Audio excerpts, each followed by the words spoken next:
Assalamualaikum warahmatullahi wabarakatuh. Bismillahirrahmanirrahim. Alhamdulillahi rabbil alamin.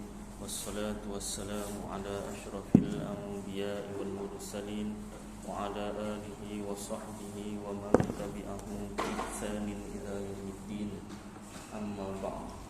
Alhamdulillah, syukur Allah Subhanahu wa taala, takdir Allah yang sejak azali Allah Ta'ala taufirkan, Allah Ta'ala menjadikan kita bersama-sama sambung belajar ataupun ulang kaji ilmu fikih khasnya dan ilmu agama yang lain amnya.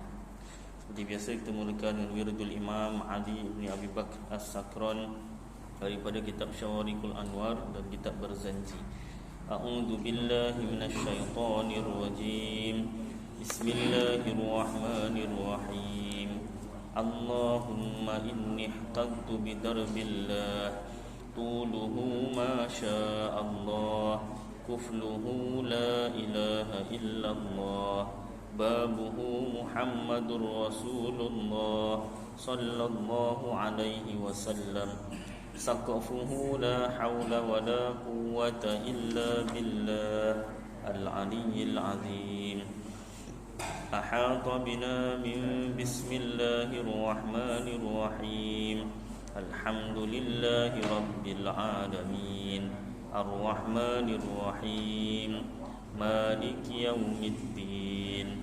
Iyyaka na'budu wa iyyaka nasta'in. Ihdinas siratal mustaqim. Siratal ladzina an'amta 'alaihim ghairil maghdubi 'alaihim waladdallin. Amin. Sur Allahu la ilaha illa huwal hayyul qayyum la ta'khudhuhu sinatun wa la nawm lahu ma fis samawati wa ma fil ardh. Man dzalladzi yashfa'u indahu illa bi'idhnihi ya'lamu ma baina aydihim wa ma khalfahum wa la yuhituna bi syai'in min 'ilmihi illa bima syaa' wasi'a kursiyyuhu as-samawati wal ardh wa la ya'uduhu hifdhuhuma wa huwal 'aliyyul 'azim. Binastadarat kama stadaratil malaikatu bimadinatir rasul bila khandakin wala sur min kulli qadarin maqdur wa hadarin mahdur wa min jami'i syurur tatarwasna billah min aduwina wa aduwillah min saki arshillah ila qa'i ardillah bimi'ati alfi la hawla wa la quwwata illa billah al-aliyyil azim. Azimatuhu la tanshaqu bimi'ati alfi la hawla wa la quwwata illa billah al-aliyyil azim. San'atuhu la tanqati'u bimi'ati alfi la hawla wa la quwwata illa billah al-aliyyil azim.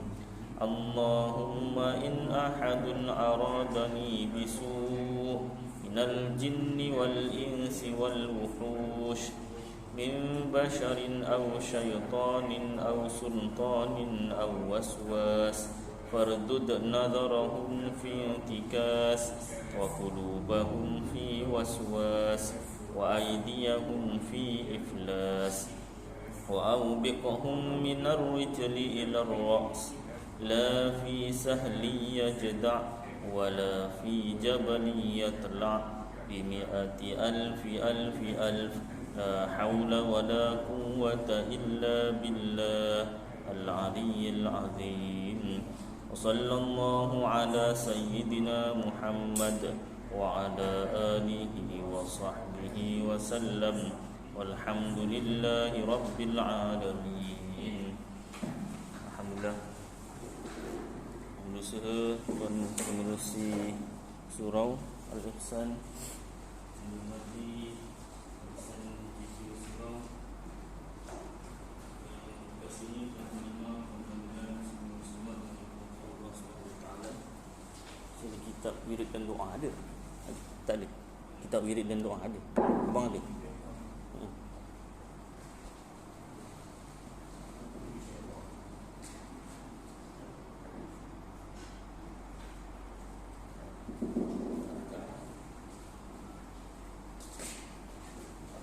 Baik, kita sambung pembacaan kitab Idaman Penuntut pada menguraikannya kusud ilmu fikih oleh Al-Haji Abdul Ghani bin Al-Haji Yahya penggal yang pertama ke surat 116 pada bab menguruskan jenazah. Kita dah masuk pada bab kafan ya. Kafan, sekurang-kurang kafan sehelai kain yang boleh menutup seluruh badan mayit. Mayit ke mayat Ustaz? Bahasa Arab asalnya mayit. Orang Melayu dah biasa sebut mayat. Habis salah ke? Dah jadi bahasa Melayu, tak apalah. Cuma asal perkataan mayit. Jadi paling kurang kafan itu sehelai kain, menutup seluruh badan. Sama ada laki-laki atau perempuan, itu paling kurang. Dah tak ada banyak, sehelai je ada, bolehlah. Itu paling kurang. Yang eloknya, yang afdalnya bagi laki-laki 3 lapis kain. Tiap-tiap selapis menutup seluruh badan. Selapis tutup seluruh badan, selapis kedua tutup seluruh badan, lapis ketiga pun tutup seluruh badan. Inilah yang afdalnya, yang paling utamanya pada laki-laki. Harus juga, boleh juga ditambah baju dan serban dengan tiada makruh. Baju dan serban. Baju macam mana? Janganlah baju Melayu, baju t-shirt, baju kemeja, bukan. Baju yang dimaksudkan tu baju yang simple je, untuk badan sahaja, tak berlengan, ada untuk leher, tak ada jahit, tak perlu jahit. Tambah gitu je makna apa nama ni, bahagian dalam lah. Bahagian luar nanti dia terbuka kan. Dan serban, serban bahagian luar lah. Serban pun tak perlulah yang besar-besar, asal dapat lilit kepalanya, cukup serbannya tu dengan tiada makruh. Cuma menyalahi yang utama, khilaful aula, menyalahi yang utama. Mayit laki-laki haram dikafankan dengan kain sutera, manakala perempuan makruh. Masa hidup perempuan harus dibenarkan pakai sutera. Dia dah meninggal dunia, kafannya sutera, makruh. Lelaki masa hidup haram pakai kain sutera, dah meninggal dunia pun haram dikafan dengan kain sutera. Pasal apa? Kain sutera tu mahal. Mayit ni nak masuk dalam kubur, kainnya tu apa nama ni, biar yang paling murah, maksudnya supaya nak dimasukkan dalam kubur tu kan. Jadi tak perlu yang mahal-mahal, tidak membazir. Yang eloknya pada perempuan dan khunsa yang ada 2 alat kelamin, 5 lapis. Yang afdalnya 5 lapis kalau perempuan dan khunsa, iaitu sehelai kain dari pinggang ke bawah. Yang masuk yang 5 tu, salah satunya dari pinggang ke bawah, satu kain. Sehelai baju, maknanya pisahlah, kain lain, sehelai baju lain. Sehelai tudung, tudung lain, jadi 3 lah. Dan 2 kain panjang meliputi seluruh badan. Mula kain daripada pinggang ke bawah, kemudian sehelai baju, kemudian sehelai tudung, dan 2 kain panjang meliputi seluruh badan. Yang 2 tu yang menutup seluruh badan. Cara inilah yang afdalnya daripada 3 lapis terus. Itu kalau yang perempuan Baik, sembahyang mayit. Habislah maknanya secara ringkas. Kitab ni dibahaskan secara ringkas kafan macam tu habis gitu aja. Lah ni ringkas. Biasanya kalau kursus menguruskan jenazah tu akan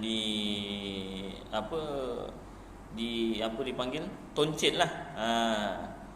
Tu kan, ditoncitkan bahagian kepala, dilipat cantik-cantik, kemudian diikat. Maknanya ada tali tu daripada mana? Daripada kain tu juga. Satu siatan tu jadikan tali, ikat bahagian atas kepala, dibunjut tu kan. Kemudian ikat lagi pada bahagian tangan, bawah tangan. Kemudian ikat lagi kat bahagian ujung kaki. Nak kena lepas ikat biar saja ke kena susun cantik-cantik, terpulang lah. Mayat situ pun tak kisah. Tak ada apa ni hodoh, tak ada. Jadi terpulang. Nak nampak kemas, dilipat tu kan, dia cantik. Kemudian nanti masa dalam kubur dibuka talinya tu kan. Yang muka tu kena buka lah. Bahagian muka kena buka. Sebab nanti dalam kubur pun nak ditekapkan dahinya tu ke tanah. Sujud hari terakhir tu kan menghadap tanah, menghadap kiblat. Baik. Itu tali ni. Kafan Sembahyang mayit. Rukun sembahyang mayit 7 perkara. Pertama, niat, seperti usolli ala hadzal mayyitil hadiri fardhu kifayatin arba'a takbiratin lillahi ta'ala. Artinya sahaja aku sembahyang atas mayit yang hadir ini fardu kifayah 4 takbir kerana Allah Ta'ala. Jangan 4 rakaat, 4 takbir. Mayit yang hadir ini kena sebut ini tu Allahu akbar, takbiratul ihram.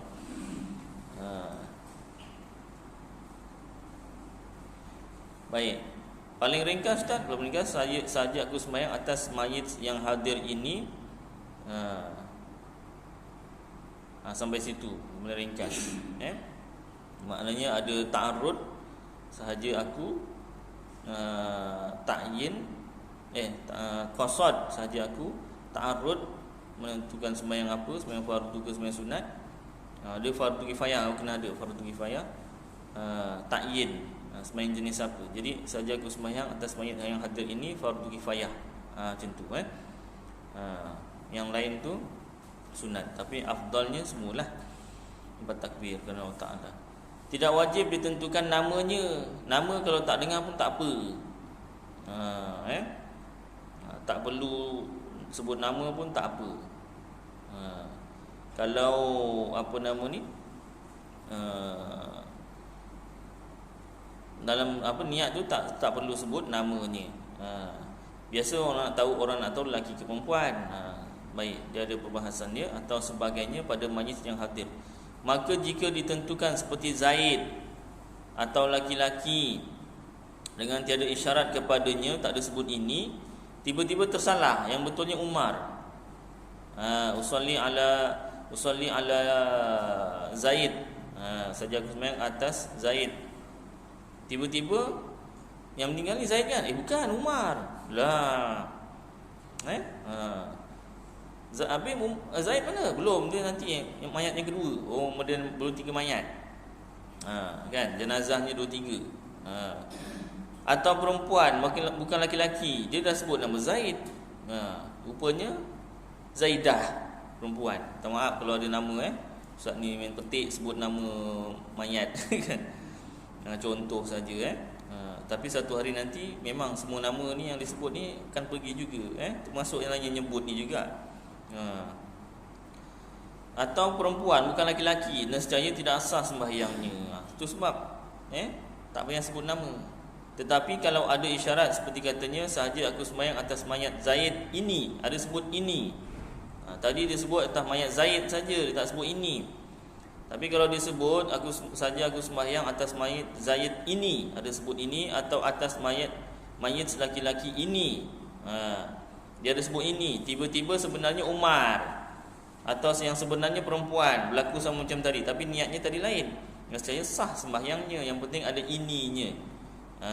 Hadza, hadza salli ala hadzal mayyitil hadir. Saja aku yang bahasa Melajunya lah. Yang biasa kalau imam sembahyang mayit dia akan kuat sikit, salli ala hadzal mayyitil hadir fardhu kifayatin arba'at takbiratin lillahi taala. Jadi yang makmum pun ikut. Masuk yang bahasa Melayu, saja aku sembahyang atas mayit yang hadir ini fardu kifayah 4 takbir kerana Allah Taala. Jadi memandulah, memberi panduan kepada makmum. Tapi kalau imamnya dengki dengan makmum, senyap-senyap je lah, pelan-pelan kan. Usolli je dengar, usolli. Allah. Dan makmumnya lupa lah. Paling tidak dalam hati saja aku sembahyang atas mayit yang hadir ini. Fardu kifayah. Dah. Itu tak apa kalau tersalah sebab ada sebut ini. Baik, itu yang pertama, niat. Yang kedua, berdiri bagi orang yang kuasa boleh berdiri. Satu, nota kakinya situ.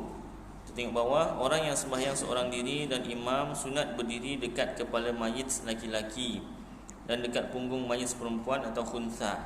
Itu berdirinya. Kalau imam berdiri dekat kepala mayit laki-laki, perempuan punggung, berdiri imam tu kat punggung. Tapi arahnya macam mana arahnya? Kalau mayat laki-laki dekat kepala sebelah kiri, kaki sebelah kanan. Kalau salah betulkan maknanya apa nama ni, berdiri kat kepala tapi kepalanya tu menghadap belah kiri imam, kakinya menghadap belah kanan makmum. Kalau mayitnya perempuan, imam berdiri dekat punggung, bahagian punggung perempuan, tengah-tengah lah kiranya. Tapi kepala perempuan dekat sebelah kanan, kaki sebelah kiri. Betul tak imam? Kita balik. Dia punya arah kepala tu, arah kepala tu. Tapi itu taklah jadi apa nama ni, syarat sah, tidaklah. Orang ni kalau terbalik tak sah, tidaklah. Cuma yang afdalnya begitulah. Baik, cuma imam dekat bahagian kepala mayit lelaki dan bahagian punggung kalau mayit perempuan. Soal kepalanya sebelah kanan atau sebelah kiri itu, kalau ingat alhamdulillah, kalau tak ingat tak apalah. Kalau mayit laki-laki, kepalanya belah kiri, kaki sebelah kanan. Kalau mayit perempuan, kepala belah kanan, kaki belah kiri. Imam. Tak faham Ustaz? Tak faham dah, serahkan imam aja. Kang apa terkeliru kan, terpusing-pusing mayitnya. Seorang kata sebelah kanan, kepala belah kanan, belah kiri. Lupa. Alah mayat dia pening lah. Dah. Pusing-pusing aja. Tak kisahlah mana-mana kata kan. Baik. Jadi kemudian seterusnya yang ketiga, yang kedua berdiri Yang ketiga 4 takbir. Yang kuasalah yang boleh berdiri, yang tak kuat dia duduklah. Macam mana? Ketiga 4 takbir dengan takbiratul ihram, termasuklah takbiratul ihram tu. Maknanya takbiratul ihram lepas usolli tadi tu, Allahu Akbar, itu kira takbir yang pertama lah. Tambah lagi 3 takbir. Yang keempat, membaca Fatihah yang eloknya lepas takbir yang pertama. Maknanya kalau tak cukup 4 takbir, tak sah semayang. Tak cukup 4 takbir, tak sah. Pasal apa tu? Rukun. Rukun. Kalau macam takbir raya, apa ni, takbir semasa sembahyang raya tu sunat. Tak cukup pun tak apa. Terlebih ke terkurang ataupun tak angkat langsung kan, 7 dengan 5 tu kan, 7 rakaat pertama, 5 rakaat kedua tu kan. Itu sunat, takbiratul ihram je yang wajib. Yang ini rukun. 4 takbir tu rukun. Sebab dia tak ada rakaat, jadi ganti dengan takbir. Kemudian yang keempat, membaca Fatihah yang eloknya lepas takbir yang pertama. Lepas takbiratul ihram tu baca Fatihah. Sunat baca a'udzubillah. Tidak sunat baca doa iftitah dan surah. Jangan tersilap pula. Allahu Akbar, Allahu Akbaru kabira. Tak sunat. Atau baca surah. Lepas Fatihah baca surah Bismillahirrahmanirrahim. Yasin, tak sunat. Baca Fatihah saja. Yang kelima, selawat atas Nabi SAW lepas takbir yang kedua. Lepas Fatihah tadi, amin, Allahu Akbar, takbir. Jadi baca apa paling kurang? Allahumma salli ala Muhammad. Itu paling kurang.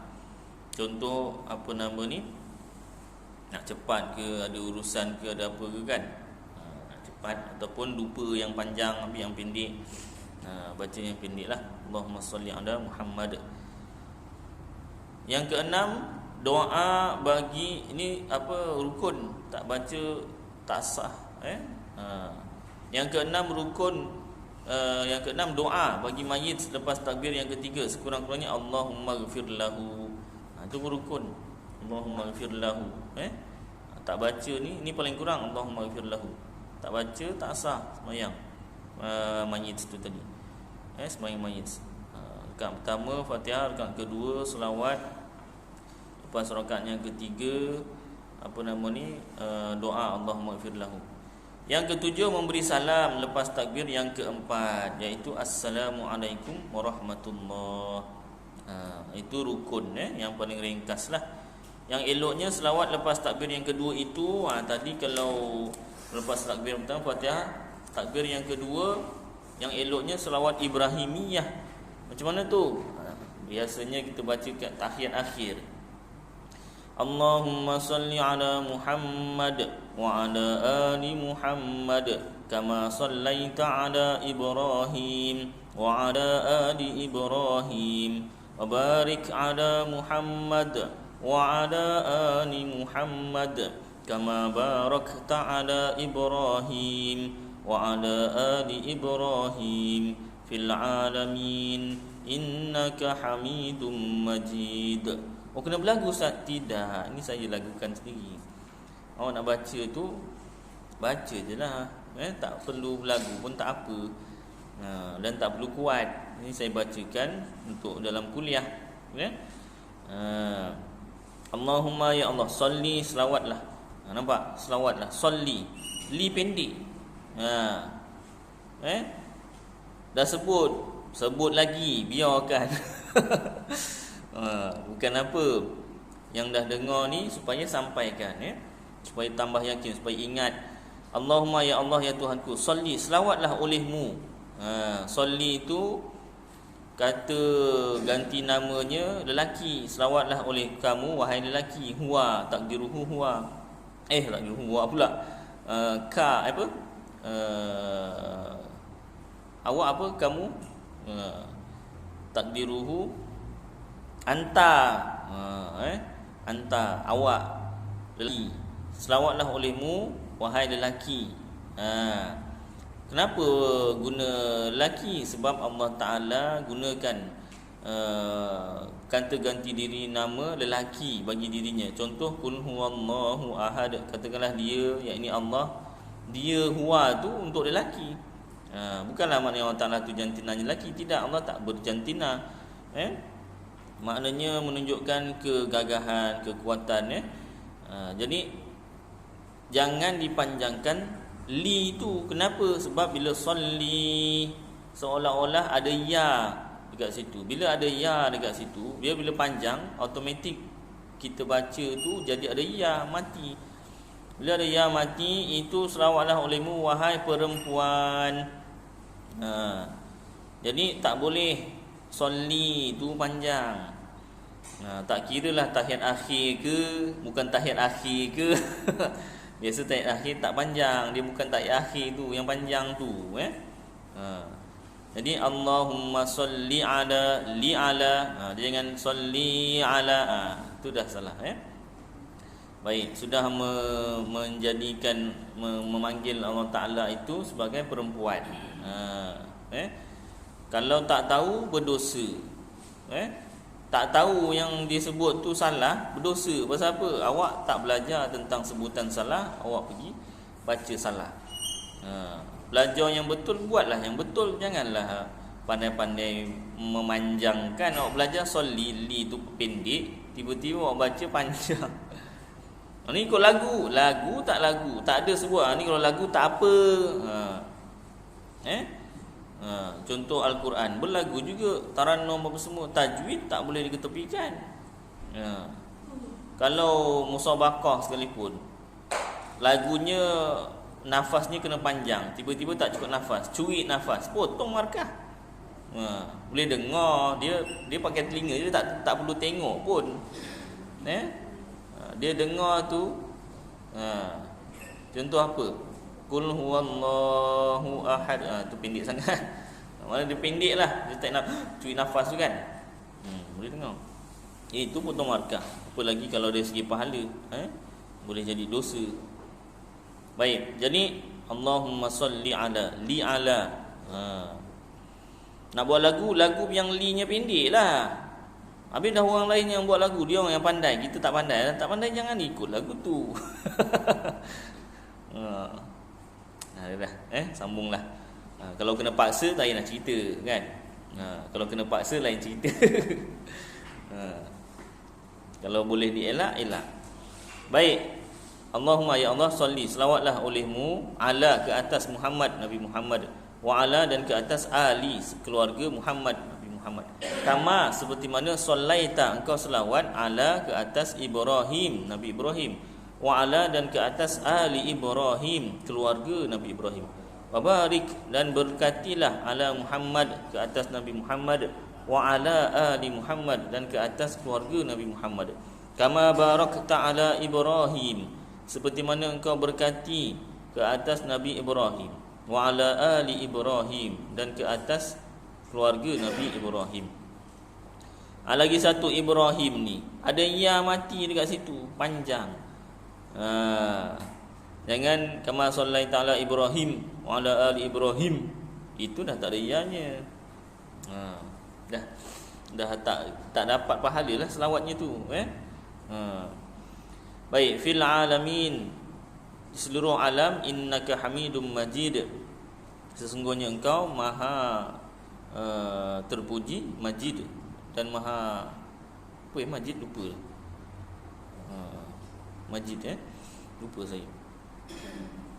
Dan yang itu kalau yang afdalnya selawat selepas takbir yang kedua sembahyang mayit. Takbir yang kedua selepas mayit, selawat Ibrahimiyah namanya. Dan yang eloknya doa bagi mayit lepas takbir yang ketiga. Tadi kan yang paling kurangnya, yang rukunnya Allahumma ighfir lahu. Kalau lelaki, kalau perempuan Allahumma ighfir laha. Itu kalau tersalah orang pun tak apalah, Allahumma ighfir lahu, sebab dah ada hadzal mayyiti, hadir ni kan, dah sebut ini tu, mayat ini. Allahumma ighfir lahu warhamhu wa'afihi wa'fu anhu wa akrim nuzulahu wa wasi' madkhalahu waghsilhu bil ma'i wath thalji wal barad wa naqqihi minal khataaya kama yunaqqas thawbul abyadu minad danas wa badilhu daran khairan min darih wa ahlan khairan min ahlihi wa zawjan khairan min zawjihi wa adkhilhul jannah wa a'idhhu min 'adzabil qabr wa fitnatihi wa min 'adzabin nar. Yang berlagu ustaz? Tidak. Nak berlagu pun boleh, cuma kena pelan-pelan. Allahumma ya Allah, ighfir lahu, ampunkanlah baginya, warhamhu, dan rahmatilah baginya, wa afihi, dan rahmatilahnya, dan rahmatinya, wa afihi, dan afiatkanlah dia, wa'fu anhu, dan ampunkanlah daripadanya, wa akrim nuzulahu, dan muliakanlah nuzulahu. Apa dia penurunannya, lupalah. Ni yang saya ingat je lah. Wa wasi' madkhalahu, dan luaskanlah madkhalahu, tempat perginya, dakhala, kuburlah. Wa ghsilhu, tempat masuknya tu, dakhalal jannah, madkhalahu, tempat masuknya, kuburlah, luaskanlah ya Allah. Wa ghsilhu, dan mandikanlah dia, bil ma'i, dengan air, was salji, dan salji, wal barad saya lupa. Siapa ingat tolong ingatkan Yelah, bukan semua ingat. Bukan saya ingat semua.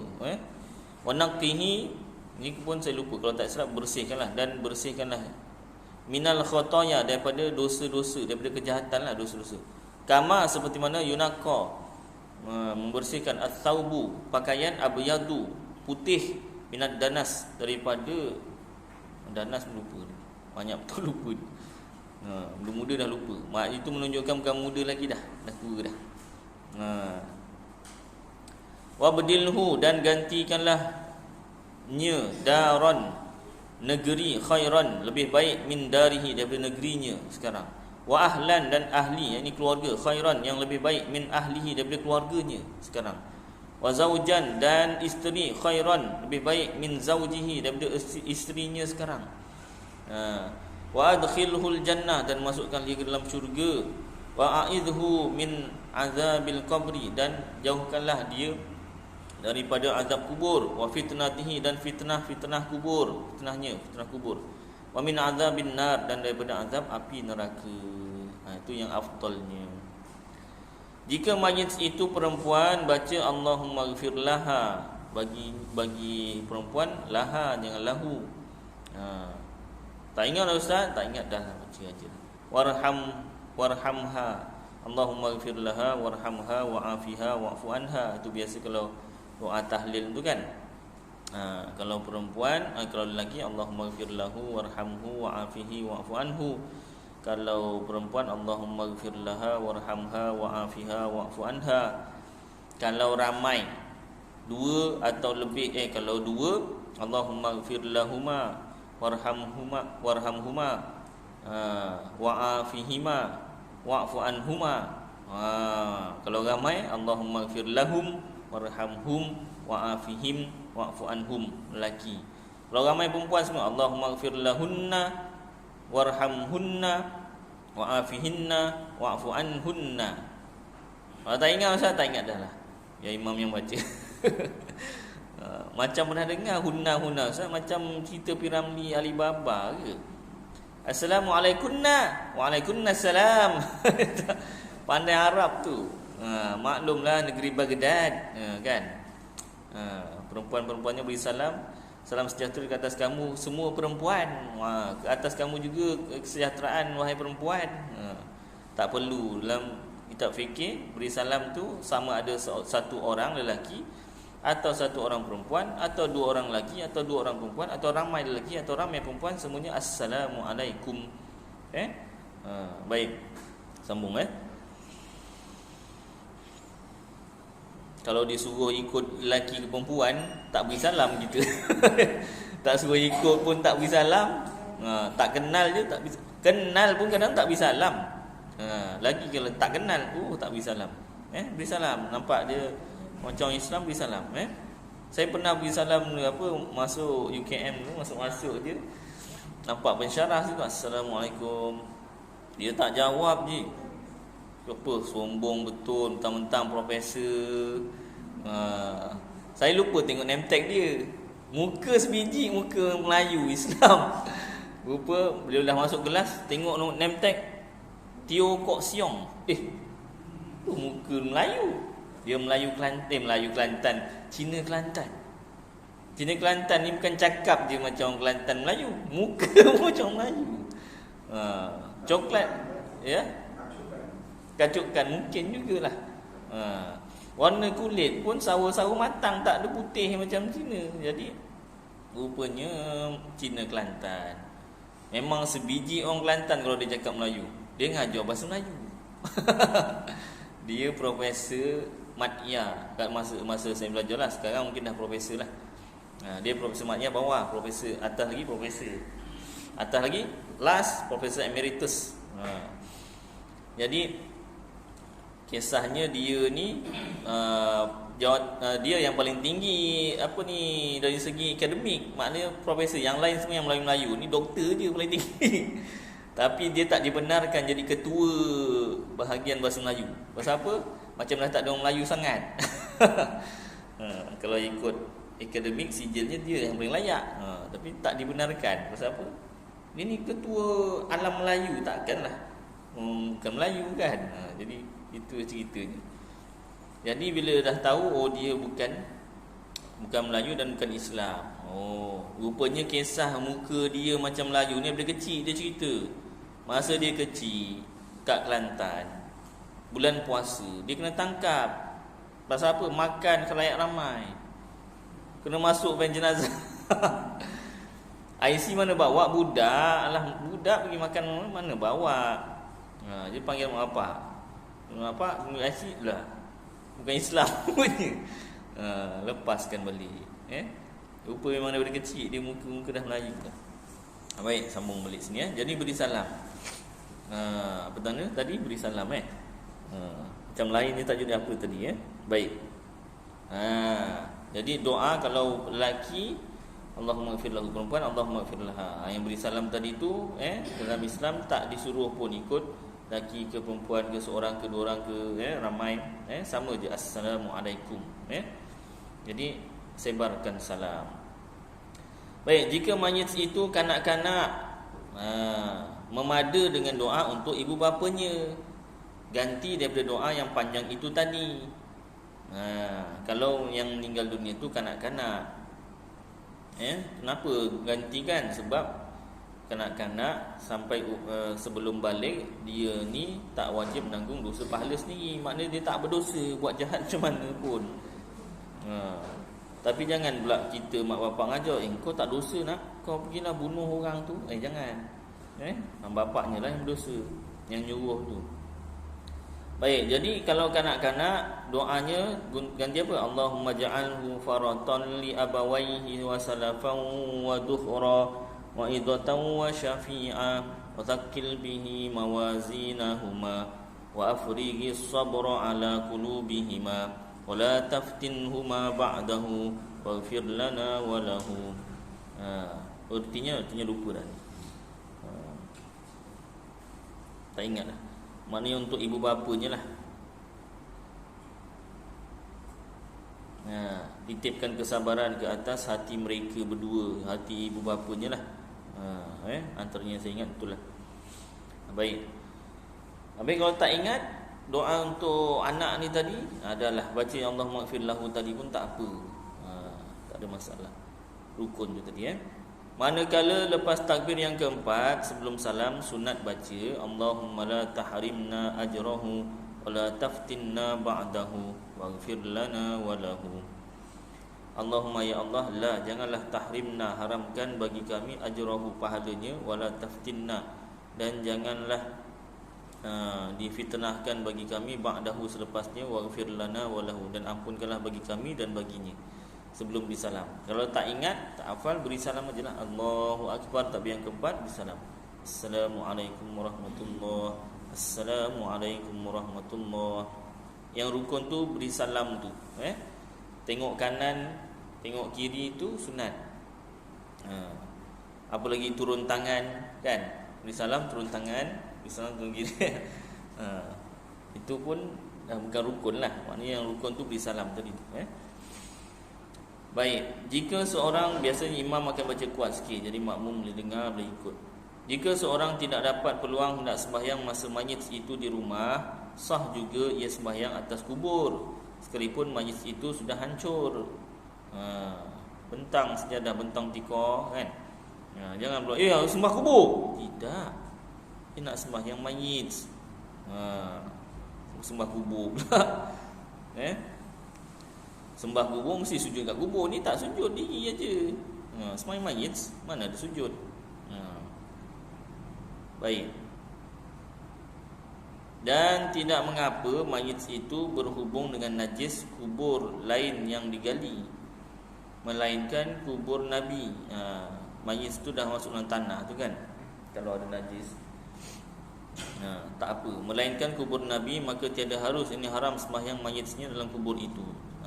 Kubur Nabi haram kita, tiada harus tu maknanya haram kita sembahyang mayit. Baik, satu nota kakinya situ, sembahyang mayit itu pada seorang hanya sekali sahaja, tidak sunat diulang. Maka jika diulang, sembahyang yang kedua itu jadi sunat mutlak. Cara macam ini tidak mengikut kias.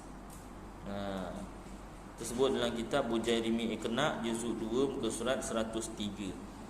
Asalnya sembahyang mayit itu sekali sahaja.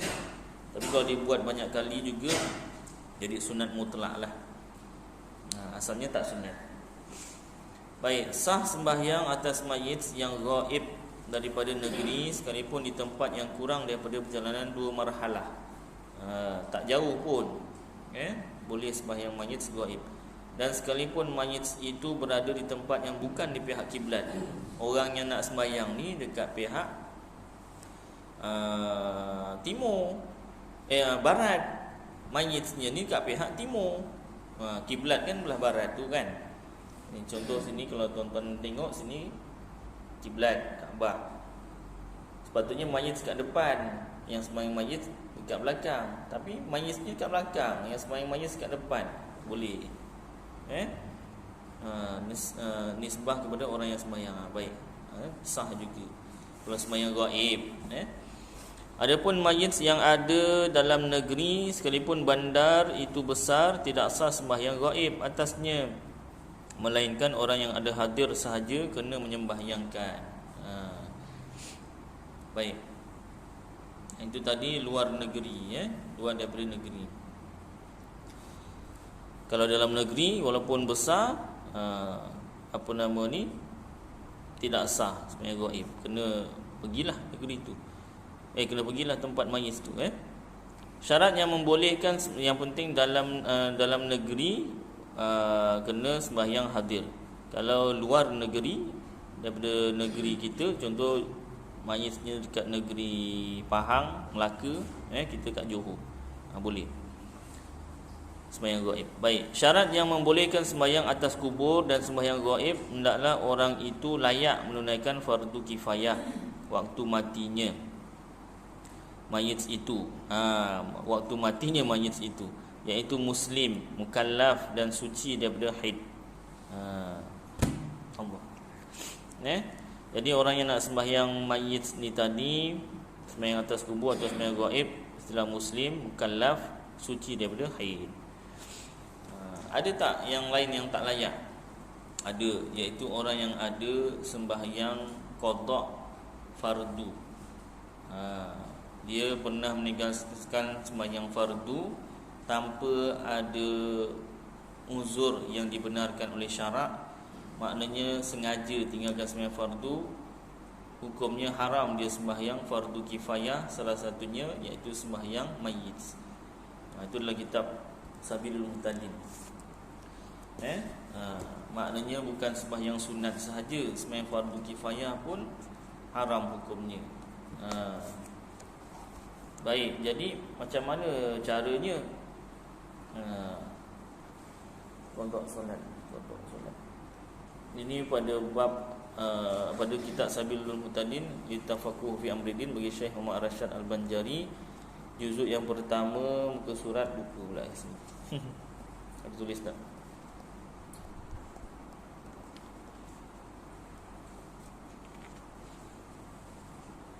Dah baca lagi.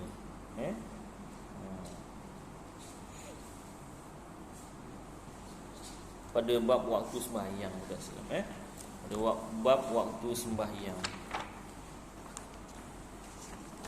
awqatus solat,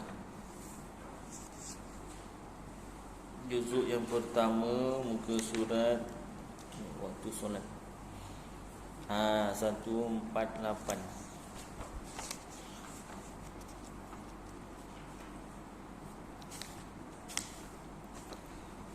Baik, waktu solat, kemudian bawah tu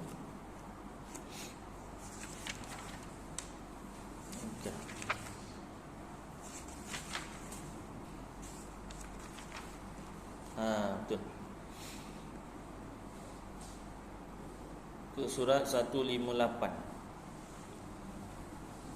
1, 2, 3, 4, 5, 6 baris dari pihak bawah. Ke surat 158 pada bab waktu sembahyang. 158 tentang qada sembahyang. Tulislah tentang itu lagi. 158 juzuk 1 bab qada solat fardu. Bermula barang siapa ada atasnya sembahyang yang luput, yang ditinggalkan dengan tiada uzur, wajib atasnya menyegerakan mengqada dia. Dahlah wajib qada, wajib segerakan. Dan wajib atasnya mentasarrufkan, mempelbagaikan sekalian masanya, menggunakanlah segala sekalian masanya 24 jam bagi mengqada dia. Mana boleh ustaz, takkan tak tidur nanti belum habis. Maka tiada harus, ini haram baginya mengerjakan pekerjaan yang lain daripada qada, seperti sembahyang sunat, haram, atau tawaf, haram, atau barang sebagainya, dan fardu kifayah seperti sembahyang janazah. Ni maka haram atasnya mengerjakan sekalian yang tersebut itu selama ada lagi atasnya qada, melainkan barang yang tak dapat tiada baginya, ada kecuali. Seperti umpama tidur, dah ngantuk tidurlah, 8 jam dah tolak, tinggal 16 jam. Dan qada hajat, buang yang kecil, buang yang besar, tak apa, nak terberak, memang takkan tahan. Orang sembahyang juga kan terkeluar kan. Jadi buang yang besar, tolak lagi 1 jam, sehari semalam kan. Dan menghasilkan nafkah, kerja. Kerja lah. Tak kerja macam mana nak makan, tak ada tenaga nak sembahyang, nak qada, kerja. Baik, nanti tolak lagi, azan dulu. Azan dulu.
Baik, ulang balik.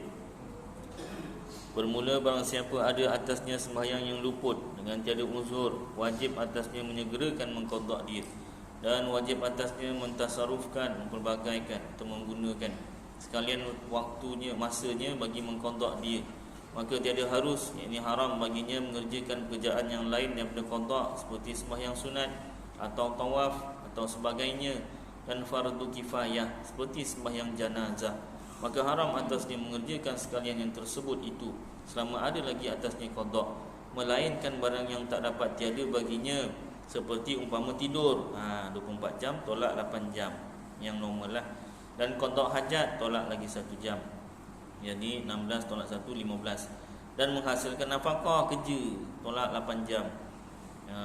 Jadi apa tadi, 16 15 tolak 8 7 jam, perjalanan 1 jam, jadi 6 jam.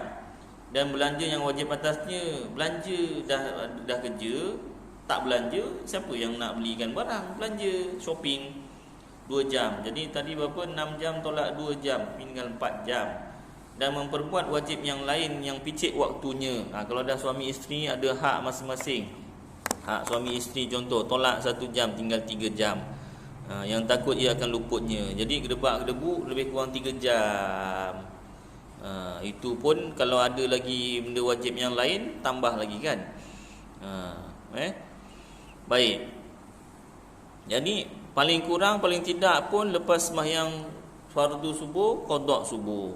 Lepas sembahyang fardu zuhur, qada zuhur. Lepas sembahyang fardu asar, qada asar. Lepas sembahyang maghrib, qada maghrib. Lepas sembahyang isyak, qada isyak. Ataupun satu lagi cara banyak sikit, orang sembahyang qabliyah subuh, kita sembahyang qada subuh. Orang sembahyang qabliyah zuhur, dia sembahyang qada zuhur. Orang sembahyang ba'diyah zuhur, dia sembahyang qada zuhur lagi. Tak? Orang sembahyang qabliyah asar, dia sembahyang qada asar. Tapi itulah, orang sembahyang 2 rakaat, dia sembahyang 4 rakaat tu. Lagi orang sembahyang qabliyah maghrib, dia sembahyang qada maghrib. Orang sembahyang ba'diyah maghrib, dia qada lagi. Qabliyah isyak, dia qada. Ba'diyah isyak, dia qada. Tapi kena catat lah. Catat. Tak catat nanti kan lupa. Kan? Macam saya, Ustaz pernah meninggalkan sembahyang. Ya, accident patah kaki, tak boleh nak sembahyang. Jadi sembahyang menghormati waktu aja, tak ambil wuduk, tak apa semualah kat hospital. Jadi adalah beberapa, rasa sebulan ke, lama juga. Pasal apa? Saya tak salah 6 bulan lah. Pasal apa nama ni, dia pasang apa nama ni, besi tu kan, aerial. Jadi lebih kurang 6 bulan. Jadi tulis dekat handset. Lepas qada dah sihat, bila dah sihat, dah tak ada najis apa semua, dah boleh gerak, maka qada, tulis. Lepas qada potong satu. Kata 6 bulan kan. Kalau katalah setahun 365 subuh. Qada subuh, tolak, jadi 364. Qada lagi 363. Qada lagi, tolaklah satu-satu. Kan? Bila nak habis ustaz, dia tak habis pun tak apa. Habis saya nak sembahyang jenazah ni macam mana, nanti dulu. Ni cerita apa nama ni, suruh sembahyang dulu. Dan barang siapa ada atasnya beberapa sembahyang yang luput, yang tiada tahu ia akan bilangannya. Macam mana ustaz, saya tak ingat lah berapa banyak yang saya tinggal. Saya bukan tinggal semua, kadang-kadang saya buat juga. Habis berapa? Entah, tak ingat. Dan macam mana ustaz? Kata Syekh Kuffal, hendaklah diqada'nya barang yang diyakinkan meninggalkan dia. Berapa banyak yang awak yakin yang awak tinggalkan ni? Biasa saya tinggal subuh lah ustaz. Yang lain pun ada tinggal juga. Dah cerita, senang cerita, awak tu tinggal semua lah cerita. Kalau subuh aja yang lain buat, tak apa. Rupanya subuh aja, lepas tu yang lain pun tinggal juga. Dah, kalau macam tu dah lah. Kira semua aje lah. Dan kata Qadhi Husain, hendaklah diqada'nya barang yang lebih atas barang yang diyakinkannya memperbuat dia. Biar lebih, jangan kurang. Kata Syekh Ramli dalam Nihayah, dan iaitulah yang asah, yang paling utama. Biar lebih, jangan kurang. Jadi senang cerita, awak yang sembahyang 5 waktu betul-betul cukup. Kalau tertinggal terus qada bila? Sejak saya kahwin dengan ustazah, alhamdulillah. Belum bang dekat masjid, isteri saya dah bang dekat telinga saya ustaz. Bukan bang Allahu Akbar, Allahu Akbar. Bang. Alhamdulillah kami ustazah. Kan. Jadi apa nama ni? Bila tu umur katalah 23 tahun. Jadi awak balik umur 13, jadi kahwin umur 23. Mudanya ustaz sebab nak senang kira tu. 10 tahun. Jadi 10 tahun. 10 tahun tu kira subuhnya, kalau setahun 365, nak kira hijrah ke kira tahun Masihi ustaz? Dah Masihi aja awak hijrahkan pening kepala. Dah biasa Masihi kan, sambut birthday pun Masihi. Mana ada orang sambut birthday hijrah? Ustaz, saya pun sambut Masihi juga. Bila tarikh hijrah pun dah lupa. Bila tarikh lahir 18 Jun tak yang hijrah. Itulah. Cari kat internet. Tarikh lahir Masihi tu berapa hijrahnya. Saya dah cari kemarin, lupa, tak catat, tak tulis. Lupa dah. Baik, jadi kira Masihi. Setahun 365 hari. Maknanya 365 subuh. Sekarang awak 10 tahun. Kalikanlah 10. Jadi subuh 3650 sahaja. Sahaja Contohlah pelan-pelan. Walah, rasanya saya meninggal dunia pun tak habis lagi ustaz. Tak apa, yang penting niat dah ada, usaha dah ada. Mudah-mudahan Allah Ta'ala terima. Daripada tak buat langsung. Jangan tinggal semua. Tak dapat buat semua, jangan tinggal semua. Biar titik jangan tumpah, biar rugi sikit jangan rugi besar. Ini hutang dengan Allah Ta'ala. Baik, jadi ceritanya sekarang ni ustaz, saya nak sembahyang janazah. Kalau ikutkan tahun dan qada sembahyang yang saya kena buat ni, rasa sampai meninggal dunia pun saya tak sembahyang jenazah ni. Macam mana ni ustaz? Ni dah nak sembahyang jenazah ni ustaz. Itulah nasib baiklah. Mayat tu tak boleh bercakap. Bercakap tu lah, mak suruh sembahyang qada, kau tak sembahyang qada sampai mak dah meninggal lah ni. Kau nak sembahyang qada jenazah dah tak boleh. Macam mana? Jadi ustaz pun cakap mazhab kita Syafi'i haram sembahyang sunat dan juga sembahyang fardu kifayah, masuk sembahyang jenazah. Tetapi mazhab lain saya lupa mazhab apa, tapi mazhab lain dibenarkan sembahyang sunat dan dibenarkan sembahyang jenazah walaupun ada sembahyang yang belum habis diqada, sembahyang fardu yang belum habis diqada. Tapi syarat qada tetap kena qada. Jangan awak sembahyang sunat dan sembahyang fardu kifayah tapi tak qada pun tak boleh. Kena sama-sama, seimbang. Jadi awak sembahyang qada dulu, saya tunggu. Betul ustaz? Ya, saya tunggu cepat. Sembahyang qada ada. Jom kita sembahyang jenazah. Mazhab lain lah. Tapi mazhab lain sembahyang jenazah je dah ikut aja sama macam mazhab Syafi'i. Dah tak ada masa ni kan. Lama sangat nunggu ni kan. Awak seorang je ni. Yang lain semua ni tak ada sembahyang qada, awak seorang je ni. Wah, dia punya. Yalah ustaz, saya seorang lah. Orang lain semua tak ada qada lah. Bukan sejak balik, sejak lahir tak ada qada. Tak ada sembahyang yang wajib diqada. Baik, jadi itulah cara nak sembahyang jenazah kalau ada sembahyang wajib, sembahyang fardu yang kita belum qada. Nanti saya cuba cari dalam fiqh ala madhhabil arba'ah tu madhhab apa tu yang sebenarnya. Baik, sambung balik sini sikitlah, sambung sikit. Kubur.